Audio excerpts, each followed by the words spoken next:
Баршаңызға қайырлы күн достар. Бүгін біз сіздермен өте дәмді және ерекше нәзік болып шығатын Наполеон тортын пісіретін боламыз. Сол үшін видеоны соңына дейін көріңіздер. Ең алдымен салқын суымызға бір жұмыртқамызды жарып, оның үстіне тұзымызды,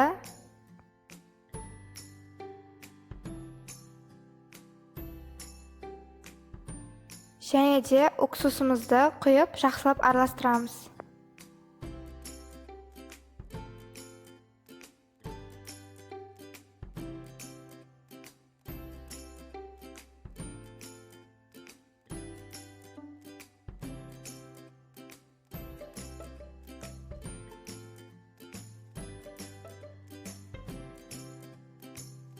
Араластырып болғаннан соң, оны тоңазытқышқа салып қоямыз.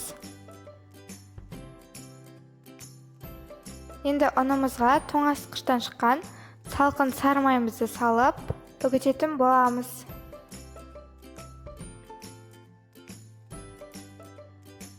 Чорканың көмегімен немесе жай ғана қолмен үгітсеңіздер болады.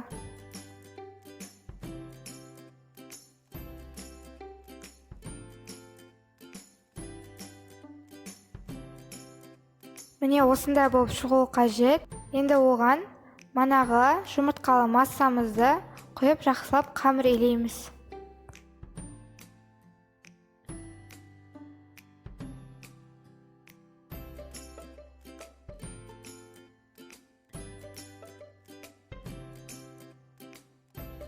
Міне осындай қамыр болып шығу керек.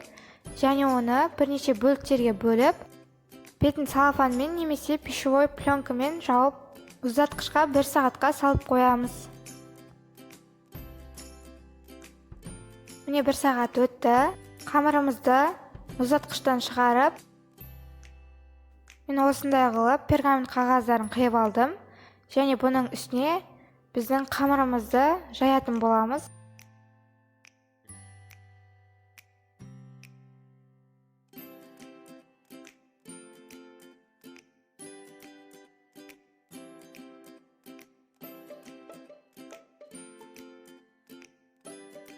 Оқтаумен жұп-жұқа қылып жаю керек.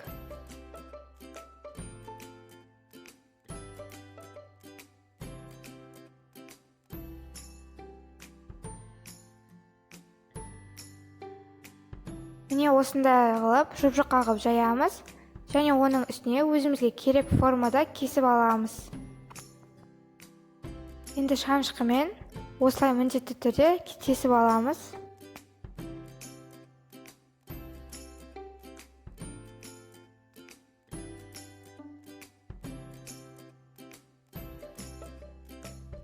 Әрбір коржды 200 градуста 7-10 минуттан пісіріп аламыз.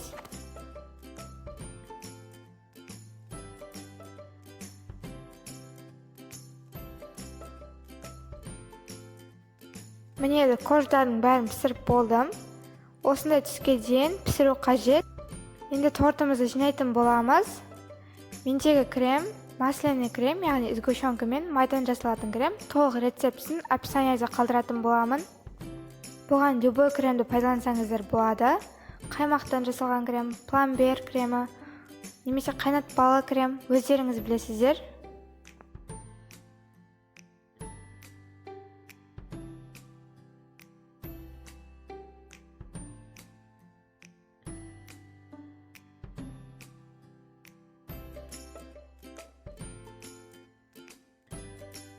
Міне жинап болдым. Енді сыртына бір коржды үгітіп, видеода көрсетілгендей қылып, сырттарына сеуіп шығамыз.